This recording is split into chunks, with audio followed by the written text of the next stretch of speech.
Hello, Momocurians. This is Mr. E from Conducting Music. This is another brand new level of Momocuri after the beautiful lesson that I hope you had with Miss Laura. If you haven't seen that video, please go back and check it because it gives you the entire context on how to create the story for this level.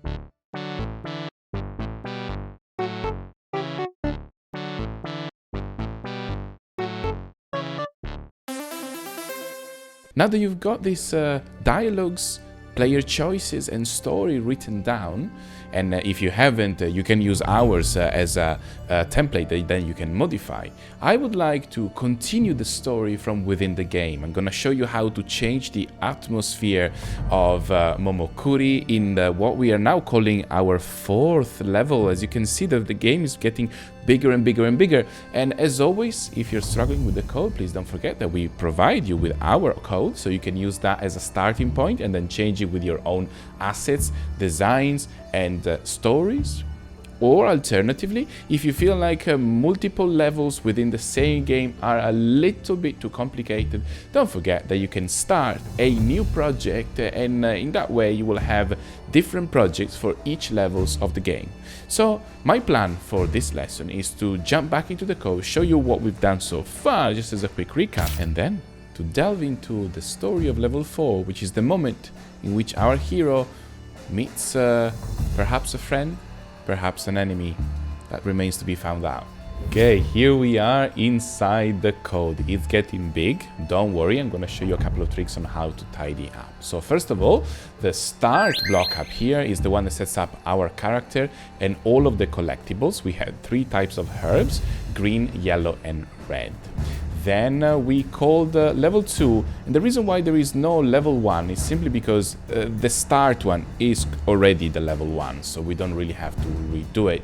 What we created was a cleanup function, which basically gets rid of everything left over on the screen, in that case the herbs, sets up a new map, which was this tiny room inside which there were the slices of pizza, delicious as always, and then create a new character. Underneath, we had for level 1, the collection of the herbs. For level 2, the collection of the pizzas. For level 3, which is another function, in other words, a set of instructions that we ask the computer to execute, we clean up the leftover pizzas. Of course, there are none, but just in case.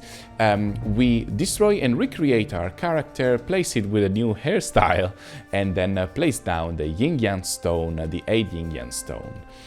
Those are connected to this variable that when it reaches 0, we win. Obviously, we need to get rid of this winning block because we want to jump on to level 4, and that's the first thing that we're going to do today. So please go ahead and create a function for level 4.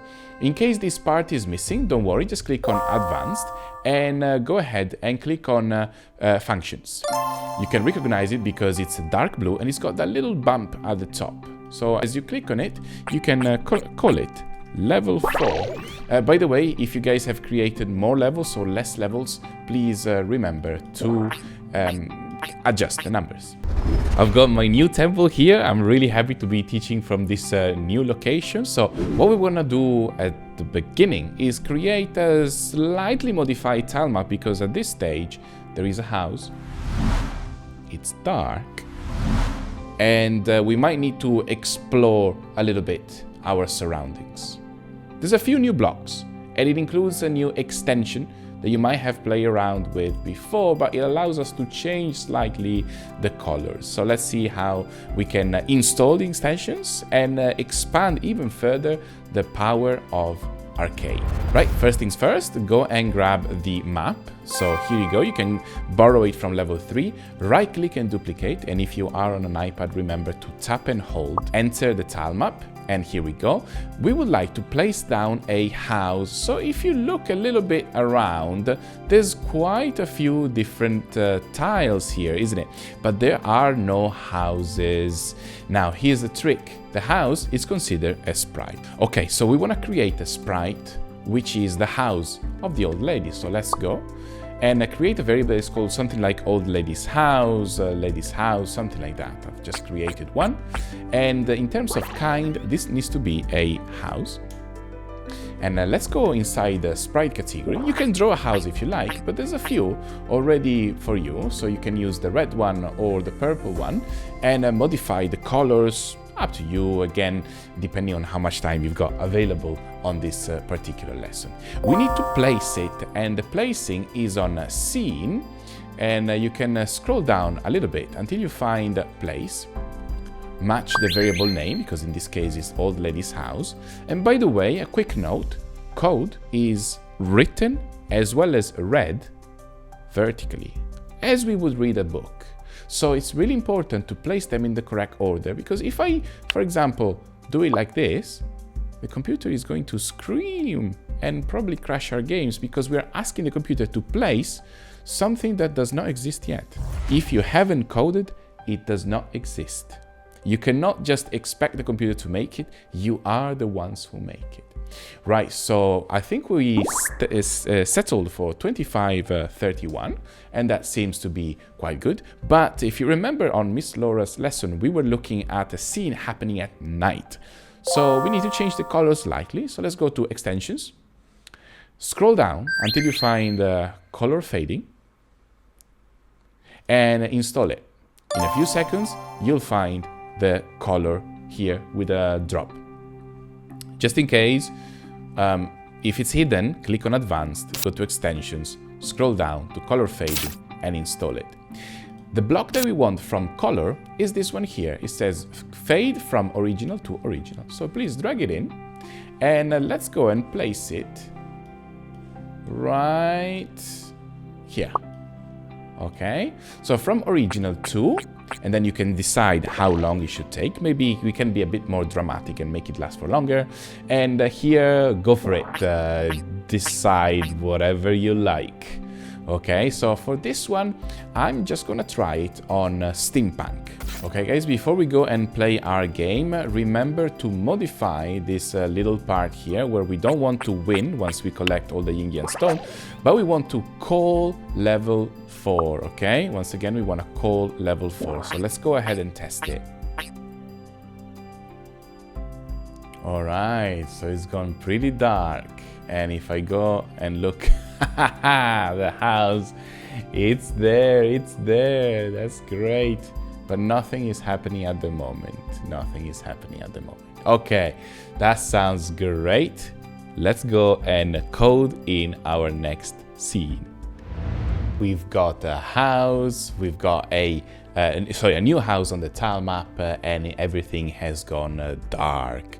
So what we want to do is, as Yuke goes around the plane, when he sees a light, when actually he touches the house, something should happen. So if you look back at Miss Laura's slides, or if you've changed your text, of course, that's absolutely fine. Yuke should say, it's cold and dark, but look, a light. Now, there's a variety of ways to do text in Microsoft Arcade, but I would like to work with the story blocks. So this is another extension that is going to be very powerful and very useful. So please go ahead and click on Extensions, go all the way to the bottom, and grab your Arcade Story. Take your time, I'm going to do it once again, so make sure you open up the Advanced. Go to Extensions, which is at the very bottom, and once again at the very bottom, click on Arcade Story. And a new set of blocks will appear. So at the bottom of our level 4, we want Yuke to say a couple of things. So as you open up, don't worry, I know there's quite a lot, but the most important one is going to be here. Print character text. And checking again, it's here. It says it's cold and dark, but look, a light. So you can copy paste it if you like with Control-C, Control-V to copy paste, or you can type it in. And what I suggest to do is click on the plus sign, because that allows you to say who is saying it. All right. So now it's Yuke saying it's cold and dark, but look, a light. Again, feel free to pause, slow down, speed up, or rewind the video as you prefer. And what should happen next is once Yuke touches the house, something should happen. And as you know already, when you touch stuff, the block that you need is the whale mouth shaped block. In other words, the overlap block. It's gonna be an overlap between the player and the house. So what should happen at this stage? Well, when this happens, a new form of dialogue should come through. So this is the next part. It's a choice, you see. It says, should I knock? Yes or no? And let's see what happens. So inside story, we can get another of those blocks, exactly the same. Print character text. Just write something along the lines of the should I knock?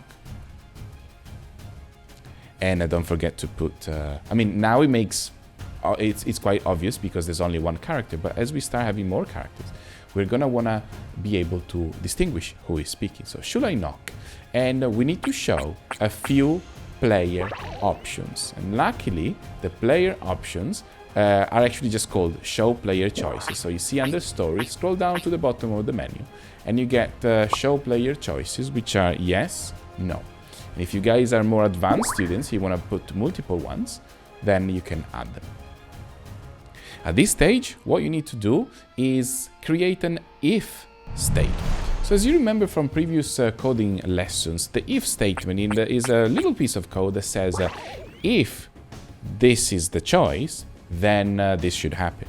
Else, if this is the other choice, then something else should happen. It's going to be exactly the same.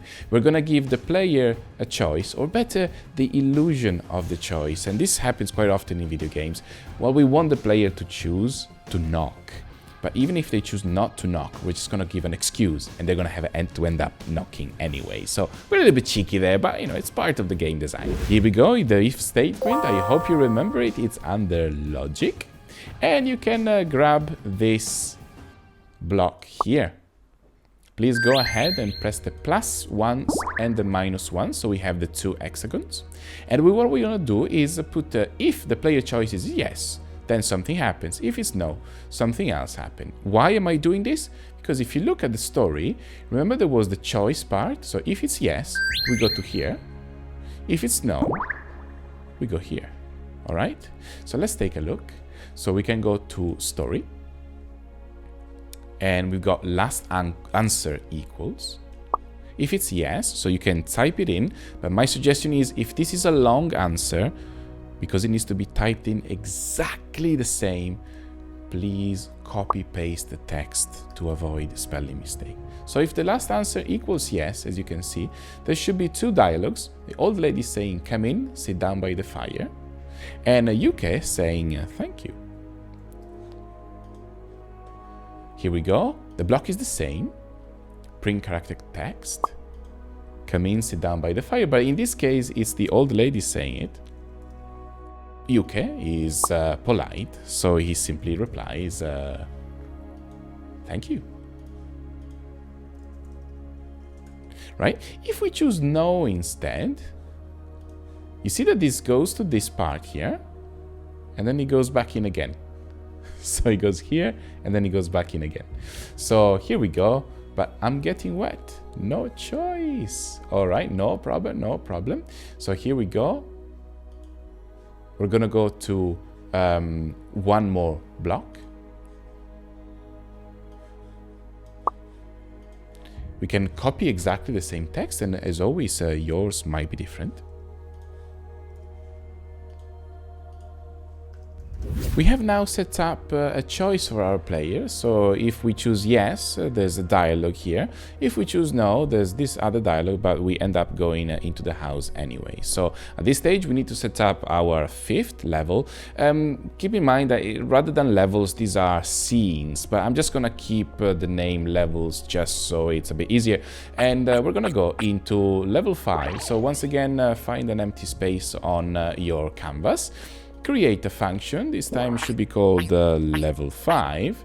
And as soon as you get in, don't forget, because this is incredibly important, don't forget that the level needs to be called. And how do we do that? Well, at the end of both, this is just to keep it tidy, at the end of this one and this one, please place a call level 5 and another called level 5. So whether you choose yes or no, you're gonna end up inside the house. Alright guys, I hope you enjoyed this lesson so far. In level 4 we have made a house appear on the tile map, which has now gone very dark. So we are now able to give the player a little choice, or at least the illusion of a choice. They are asked if they should knock on the door or not. And we created an if statement that whether we do choose to knock or not takes us to what we call level 5, or better yet, scene 5. In scene 5, which is the next video, we are going to talk about creating the house, and you will see that we'll mold it little by little as the dialogue comes together. We're going to introduce you to pixel art, a little introduction to this beautiful way of drawing. Unfortunately, I'm not very good at it, so please bear with me. But I hope you'll enjoy creating the rest of the story of Momocuri, and see you on the next video, guys.